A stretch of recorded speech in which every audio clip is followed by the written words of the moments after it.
All right, we are going to wrap up the Cold War. I know in class we've been talking about the Cold War and how it led to the spread of communism, but today we are actually going to start wrapping up communism and talk about how the Soviet Union falls and the communist stronghold on Eastern Europe begins to crumble.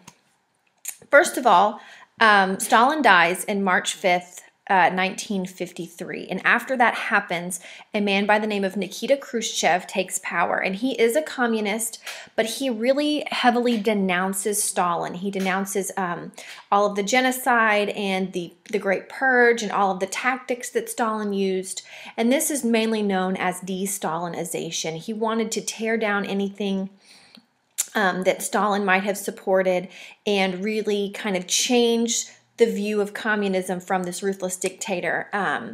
Khrushchev wanted to purge or get rid of Stalin's memory on the Soviet Union. He was freeing lots of his prisoners. He destroyed national monuments, as you guys can see right here, the tearing down of lots of Stalin statues.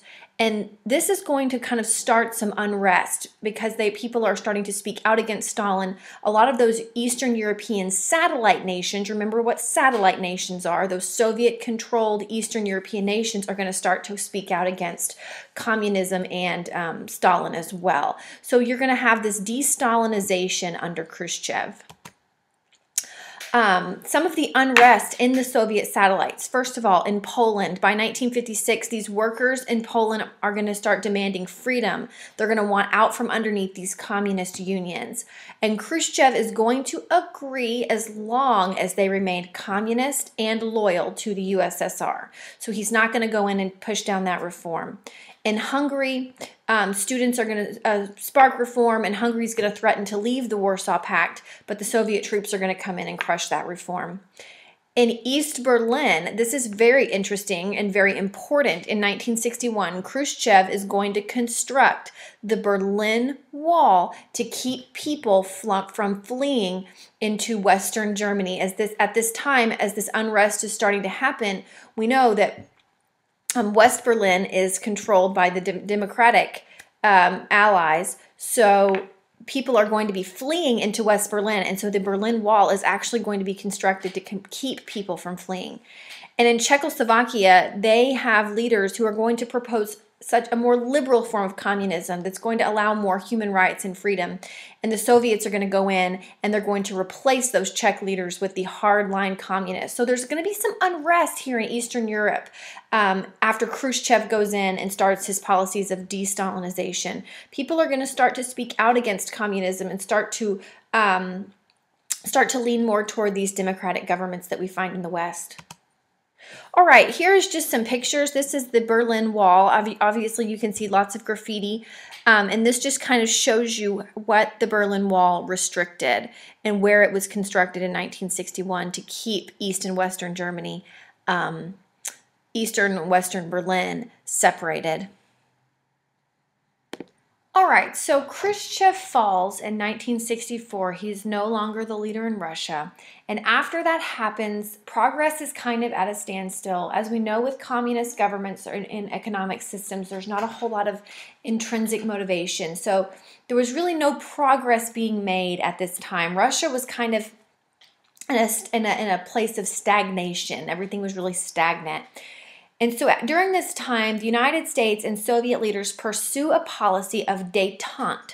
And that just means lessening of Cold War tensions. The Soviet Union pursues this as well as the United States. They kind of want to take the pressure off and kind of lift that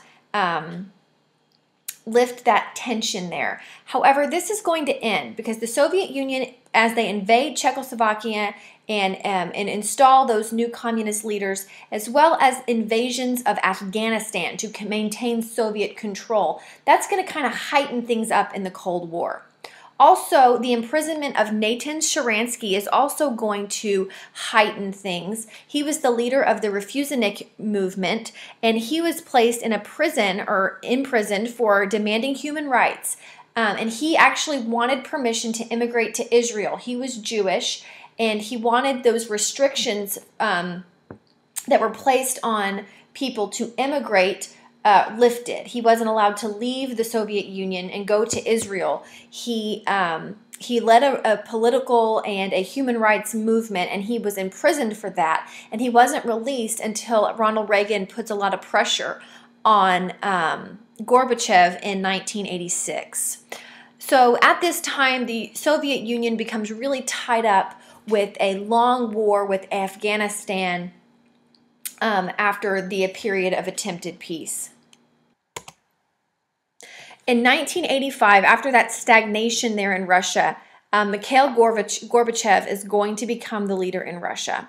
And he is going to do a lot of things to open up and kind of give a little bit more freedom in Russia at the time. You're going to have the glasnost policy, which is just more openness in Soviet society, not so much control and so much mind control. They're actually going to have freedom of the speech and press. They're going to elect a Congress of People's Deputies. So this glasnost policy is going to be Gorbachev's kind of attempts at opening up and being a little bit more democratic while remaining communist. He's also going to institute some economic reforms known as perestroika, and that's just going to be like restructuring. They're going to move away from central planning and that heavily government-controlled economy to including a little bit more initial individual initiative and bringing that element into the communist economy.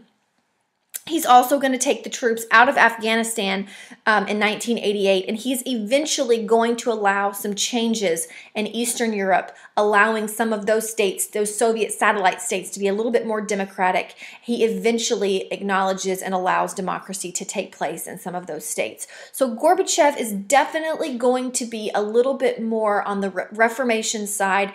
He is definitely known for being more of a reformer and more of instituting social and political changes than the former communist governments. All right, Gorbachev and Reagan are engaged in lots of foreign policy talks, and you can see here some pictures here. And Reagan really challenged Mikhail Gorbachev to tear down the Berlin Wall. He is very famous for saying, "Mr. Gorbachev, tear down that wall." And he refers to the USSR, the Soviet Union, as the evil empire, and he introduces this new anti-ballistic missile program, and this program becomes very famously known as Star Wars. And this encourages Gorbachev to enter into some peace talks with Ronald Reagan. And so this program known as Star Wars kind of initiates some more diplomacy between the United States and the Soviet Union. And this is a picture right here of Reagan making his very famous 1983 Star Wars speech, unleashing this new anti-ballistic missile program. All right, so now we're going to look at how communism falls in Poland. And Poland was the first Eastern European satellite nation to elect a non-communist government. And some things that actually paved the way for that. First of all is the election of Pope John Paul II. As you guys know, he was elected as Pope in 1978. And he was he spoke out against communism and was an opponent to the communist government in Poland. So having a leader like that in a religious, powerful role was a very big step in leading the way for Poland to shed their communist government. Also, a very instrumental leader in this was Lech Walesa. And Lech Walesa, he was the founder of the independent trade union called Solidarity. It was like a workers' union that was not communist controlled.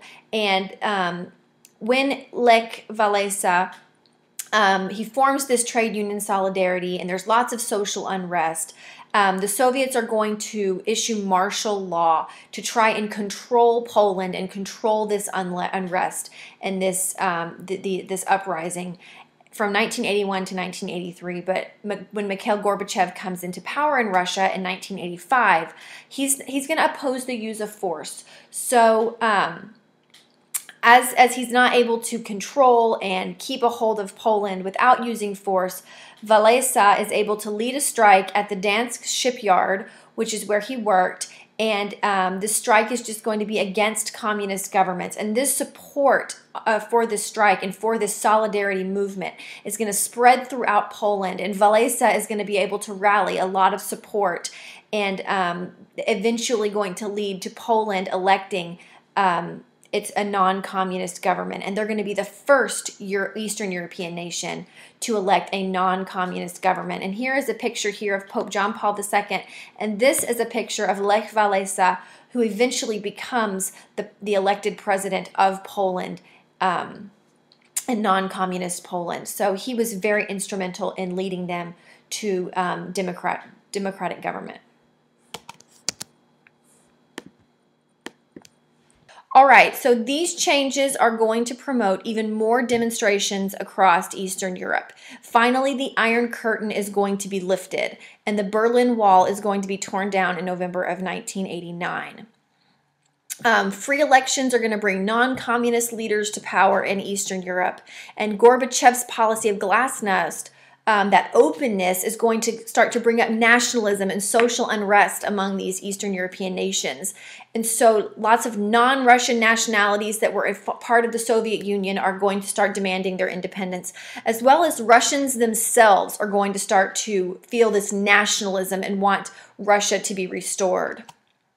So in 1991, communists are going to overthrow Gorbachev, and their coup, their overthrow, is not going to have any support because people are really starting to lose support for the Communist Party at this time. So Gorbachev is going to recognize the independence of Lithuania and the other Baltic states, and Russia, Belarus, and Ukraine are declared independent from the Soviet Union, and they are going to form a commonwealth of independent states. In 1991, the Soviet Union has officially dissolved, and Mikhail Gorbachev resigns, and Boris Yeltsin becomes the president of Russia in 1991. So number one, on your quick check, I want you guys to have these three questions completed when you come to class. Number one, I want you to explain Khrushchev's policy of de-Stalinization. Tell me why he did that and what he hoped to accomplish. Number two, I want you to tell me, how did Gorbachev's policies lead to reforms, and how did they contribute to social unrest? So kind of two sides of that argument there. And then I want you to tell me, how did Pope John Paul II and Lech Walesa influence the fall of communism in Poland? I want you guys to have those questions answered whenever we get to, whenever we meet.